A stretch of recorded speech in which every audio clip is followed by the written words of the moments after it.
Hi friend, welcome to Scary Story Podcast. This episode has some of my favorite styles: suspense, melancholy, and creepy childhood memories. My name is Edwin, and here's a scary story.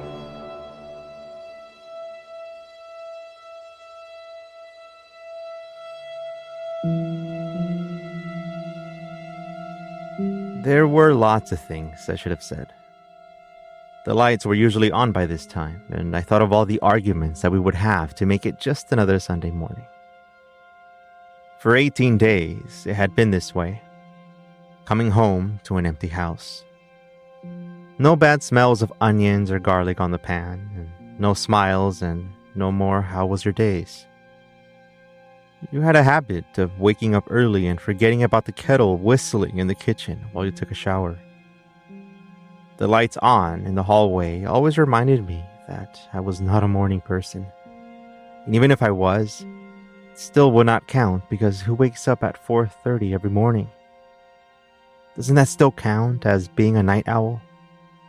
And even though lots of people started coming and leaving from my house, asking if I needed anything, to seriously just ask, I knew that the noises at night were from you.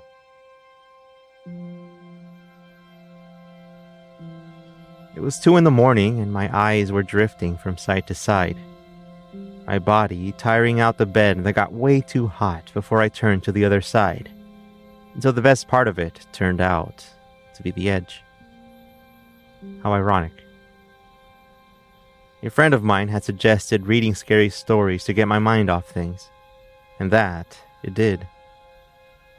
And with the thoughts of monsters and creatures that lurked under the beds of people around the world, the fear of one of them being in my room was small compared to the fear that I would be spending the rest of my life by myself. So come get me, monsters. You don't scare me at all, I remember saying, perhaps out loud. There was a clock in the kitchen that would tick at all hours of the day, being a regular old clock that you could find at any swap meet or discount store. All I had to do was find it and pull out the batteries. But she picked it out. Somehow the rhythm and the way she spoke was embedded into that thing. And it was the first thing I would hear when the house got quiet for the first time in the morning. Tick, tick, tick.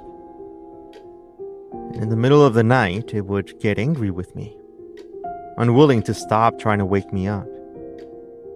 It would speed up and slow down, but soon it would become the easiest problem to solve.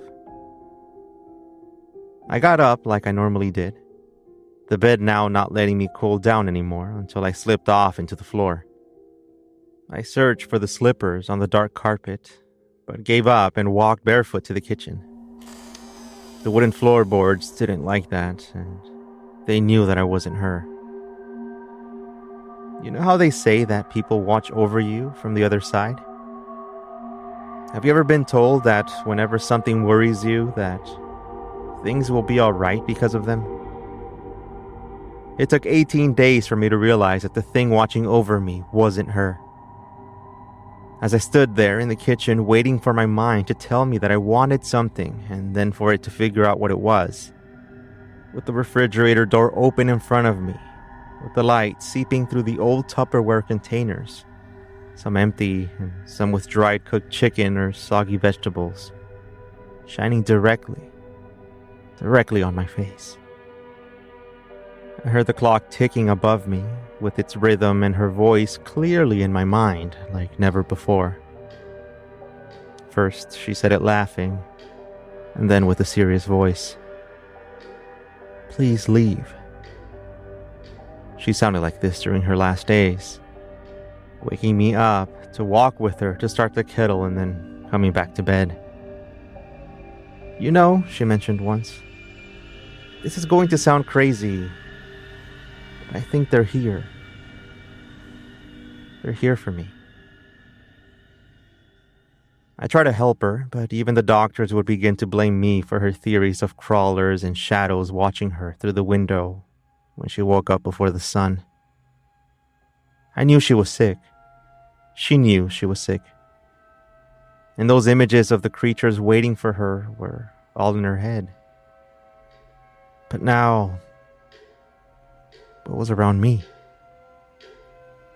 I heard the clock tick to a stop before the silence began to swallow me up like driving through a tunnel with your lights off. The hum of the refrigerator snapped me out of it. I smiled, trying to laugh at myself for believing in such nonsense. I reached for the top corner of the fridge door and closed it right in front of me, when my eyes locked with the darkness outside the window. It was blocked. The thing scurried off to the left like a rat we caught in the basement once who thought that we couldn't see it if it didn't move. I was able to see the distant lights of the neighbor's porch through the window once again. But like that clock that never ticked again, I too never heard her voice. Like a lifeline replaced by the thoughts that my turn was coming too. I would hear a sound from the kitchen, sure that something was there, and despite my fear of seeing a burglar, or worse, I would walk up to the hallway to see 2 or 3 figures standing in the faintest shadow behind the kitchen table. They wouldn't blink. They wouldn't move. And who knows if they even had eyes, but they would zoom past the kitchen and into the living room. When I'd say no, that I was fine, that I could order online to my friends, that I didn't need anything, and that it had been several days, I could feel the shadows multiply, like hungry dogs around their prey, at night, looking over me. An old friend came by to help me clean, and another came to cook for myself, and another one he brought along. We watched a game. A few days later, we watched a movie. They repeated this until I was ready to go out for coffee once again. Light is supposed to scare the shadows, but it can also be the other way around. If you let them. Tick, tick, tick.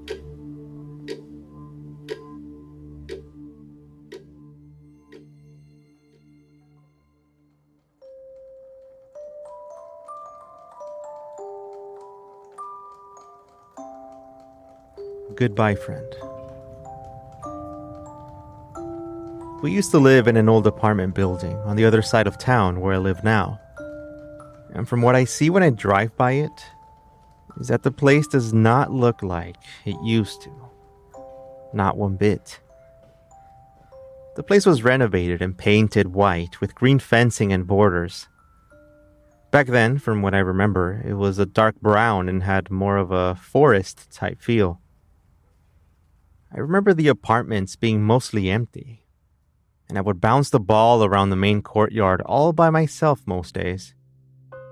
I wasn't in school yet, and I used to spend most of my time playing around, making paper things and walking around the complex. It was locked, and my only instruction was that I was to stay in the front courtyard and stay away from the parking lot. But one of those times, a ball went rolling out toward the back courtyard, over where it was still under construction. And I didn't find it to be a big deal to go back there and grab it. It was a hard experience to forget considering just how much trouble I got into for going after it though. The thing bounced around and ended up close to some mailboxes that hadn't been put up on the wall yet. I tightened up the Velcro on my shoes and ran after it as fast as I could. That's when I heard someone laughing from the upstairs exterior hallway by the handrail. I stopped and looked up. A boy, grabbing onto the railing, looked down at me. He looked to be about my age, wearing jean overalls and white shoes. I asked him to come downstairs to come play. He looked down and laughed, stretching out his hands for me to toss him the ball. There were other kids in the building, I remember thinking. I went toward the ball and grabbed it, and then ran toward where I was standing before. But when I looked up, he was gone. I looked around the upstairs area of the building to see if maybe he had walked away or was hiding, but there was nowhere for him to have gone. It was then when I heard my mom yelling at me from across the complex. I ran back to the other side and waited for Mom to come walking up to me. She grabbed my arm and dragged me back inside. I was made to repeat the rules before I was able to go outside again the next day. I told my mom that I had met a friend, and she asked me who it was, but she was confused as to who it had been. Not many families were living there, but it was a large enough complex for it to be understandable that people may have moved in without any of the neighbors finding out. Eventually, I started school and I forgot all about my friend, which I guess really had just been some kid. But when we were moving out, the car stuffed to the top with boxes and furniture, I looked at the old building, fully aware that I would never, ever go back to my same room or play in the same yards, and I waved goodbye. But from the exterior hallway, the place right above our door, was the same boy. He stood still, letting go of one of the handrails with his right hand. I saw him lift it up and wave goodbye.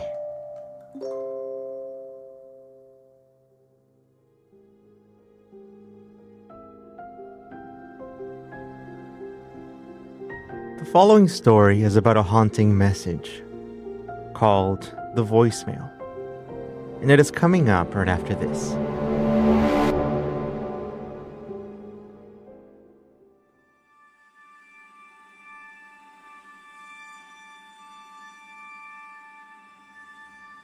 It was not even that late when I got that first phone call. I normally don't answer the phone from numbers that I don't recognize, and come to think of it, I don't usually have notifications on, and it will not vibrate half the time. But still, there I was, watching a movie on my phone when I got that notification banner slipping in from the top. At 11 at night? Strange.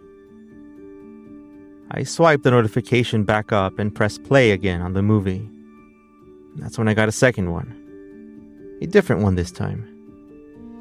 Voicemail from a strange number. Out of curiosity, I tapped the voicemail number, unsure of how to check it without automatically calling the person back. You know that happens sometimes. I opened up the notification window to see the long list of missed calls and previous undeleted messages. Mostly spammers that dated all the way back to over a year. The play button showed up. And that's when I heard it. The chants of an old woman, interrupted by the static and phrases that seemed to come from a book in various voices. Speeches and sounds that were all too familiar, just far enough away to not know where they were coming from. Something about the message made me feel extremely paranoid. But when I put the phone down, all I wanted to do was turn on the light and forget that I had ever received it. Still, I couldn't get myself to delete it. Perhaps it had a message that I actually needed to hear.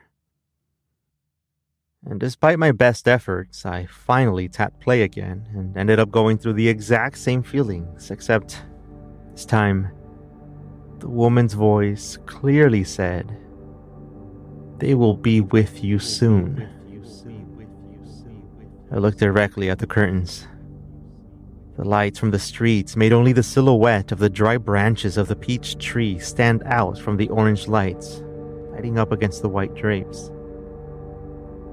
A few minutes later of deadly silence, I grabbed my phone once more only to see another notification. I had received another phone call and missed it. Being alone in the house that night did not seem like a nice relaxing idea anymore. I was about to grab my things to go out for anything, a coffee and a donut or just a drive, something that would let me know I wasn't going crazy. But while lost in my thoughts, I felt the phone vibrate in my hand once again. New voicemail from a strange number. The message was shorter this time. 16 seconds. I watched my shaky thumb work its way up to the phone screen and tapped the play button, hovering over it just in case I wanted to tap pause immediately. And that's when I heard it. The dying voice of a woman, crying, telling me, "They will be with you soon."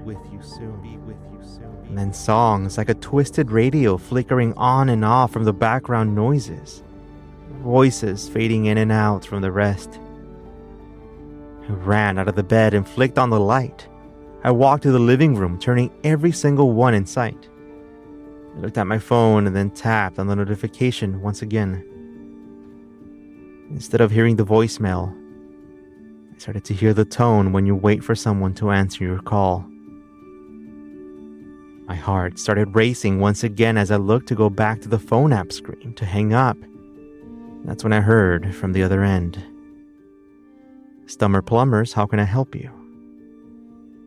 I couldn't find the words to say anything except a soft sorry and something that did not even sound even close to my regular voice.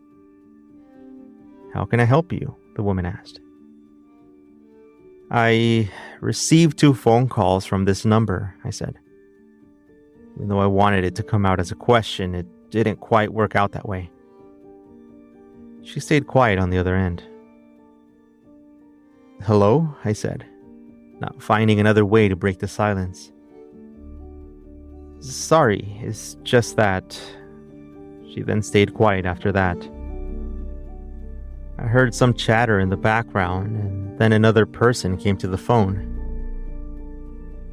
"Can you tell us if she said anything?" the other voice asked. "She?" The phone call eventually went on for another 10 minutes or so, scattered with nervous laughter on both sides as they explained to me that a longtime employee, one that had manned the phones, had recently passed away. They thought it was her. They asked if I could send the messages for them to confirm, and I agreed to go visit them since I had used their services before and knew of their office. But I was too creeped out to go. But it's been a long time. I hope they've forgotten about it.